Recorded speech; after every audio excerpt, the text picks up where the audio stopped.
কাজা নামাজ পড়া। বিভিন্ন কারণে বছর জুড়ে মানুষের অনেক নামাজ কাজা হয়ে যায়। অনেকে আবার সফরে থাকার কারণে নামাজ আদায় করতে পারে না। তাই রমজানের শেষ 10 দিন কাদার তালাশে প্রতিদিন 17 রাকাত ফরজ নামাজের কাজা আদায় করা উত্তম। অতিরিক্ত না ঘুমানো। রমজানের শেষ দশকের ইবাদত বন্দেগী ও ইত্তিকাফের জন্য বিশ্বনবী সাল্লাল্লাহু আলাইহি সাল্লাম কোমরে কাপড় বেঁধে লেগে যেতেন। কারণ একটাই, লাইলাতুল কদর তালাশ করে আল্লাহর নৈকট্য অর্জন করা। কারণ শেষ দশকের যে কোনো বিজোড় রাতেই লাইলাতুল কদর। Welcome my channel.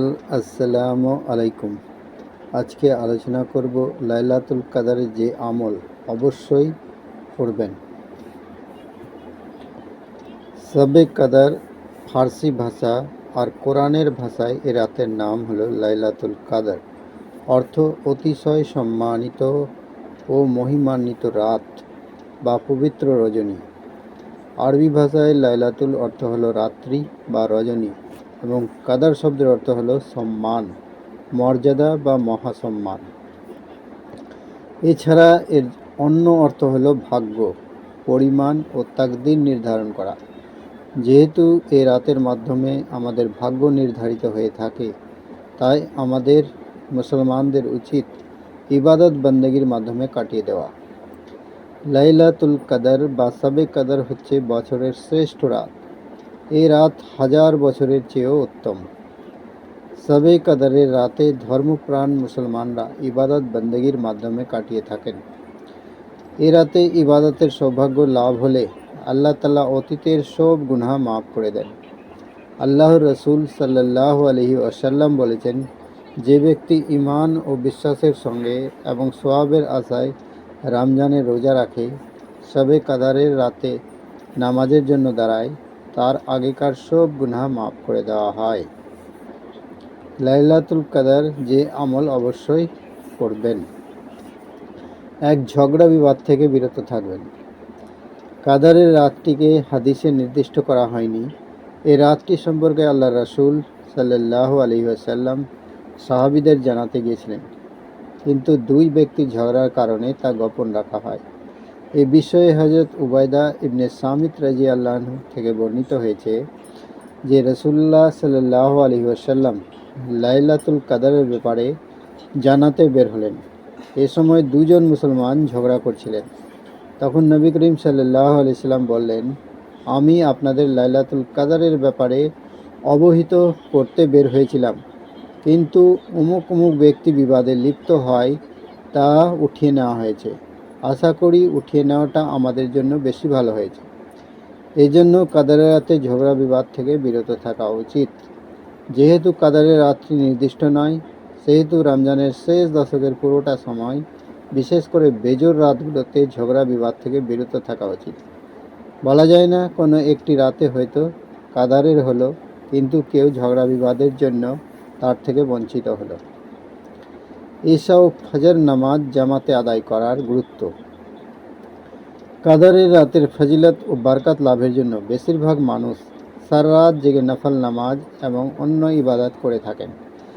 সেক্ষেত্রে অনেকেই যে ভুলটি করেন তা হলো জামাতে নামাজের বিষয়ে গুরুত্ব দেন না, অথচ নফল ইবাদতের থেকেও ফজরের নামাজ জামাতের সঙ্গে আদায় করা বেশি গুরুত্বপূর্ণ।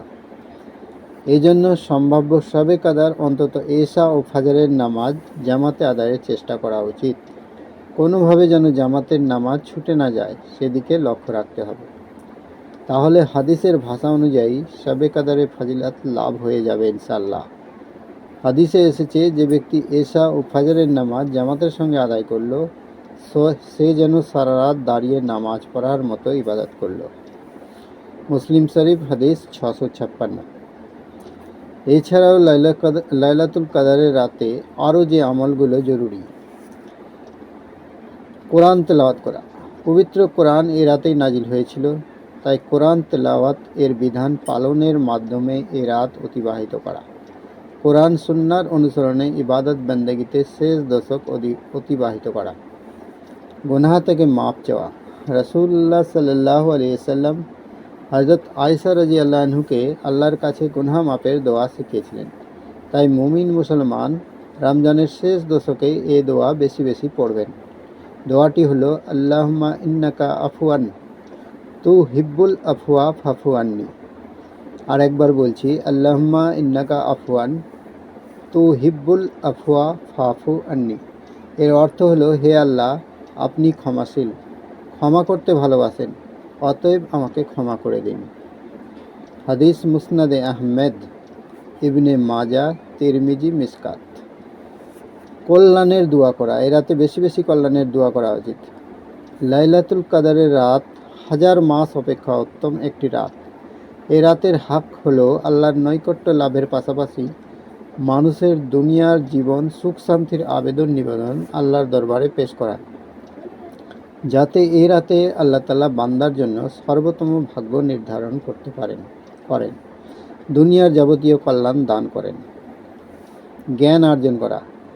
রমজান এবং কাদার ছাড়াও জ্ঞান অর্জনের গুরুত্ব অত্যাধিক। তাই লাইলাতুল কাদারের রাতে জ্ঞান অর্জনের জন্য কোরআন ও হাদিসের পেছনে কিছু সময় ব্যয় করা, যে সামান্য সময়ের মর্যাদা অনেক বেশি। কাজা নামাজ পড়া। বিভিন্ন কারণে বছর জুড়ে মানুষের অনেক নামাজ কাজা হয়ে যায়। অনেকে আবার সফরে থাকার কারণে নামাজ আদায় করতে পারে না। তাই রমজানের শেষ 10 দিন কাদার তালাশে প্রতিদিন 70 রাকাত ফরজ নামাজের কাজা আদায় করা উত্তম। অতিরিক্ত না ঘুমানো। রমজানের শেষ দশকের ইবাদত বন্দেগী ও ইত্তিকাফের জন্য বিশ্বনবী সাল্লাল্লাহু আলাইহি সাল্লাম কোমরে কাপড় বেঁধে লেগে যেতেন। কারণ একটাই, লাইলাতুল কাদর তালাশ করে আল্লাহর নৈকট্য অর্জন করা। কারণ শেষ দশকের যে কোনো বিজোড় রাতেই লাইলাতুল কাদর নিহিত থাকে। অধিক খাবার গ্রহণ না করা। রাত জেগে ইবাদত বন্দেগী করতে সুস্থ সবল দেহ ও মন প্রয়োজন। মাত্রাতিরিক্ত খাবার গ্রহণ করলে লাইলাতুল কাদরের ফাজিলাত ও তাৎপর্য থেকে বঞ্চিত হওয়ার সম্ভাবনা বেশি থাকে। বেশি খাবারের ফলে ঘুম ও ক্লান্তিতে ইবাদত বিঘ্ন ঘটতে পারে। ভিডিও এই পর্যন্তই। আপনাদের অসংখ্য ধন্যবাদ। খোদা হাফেজ।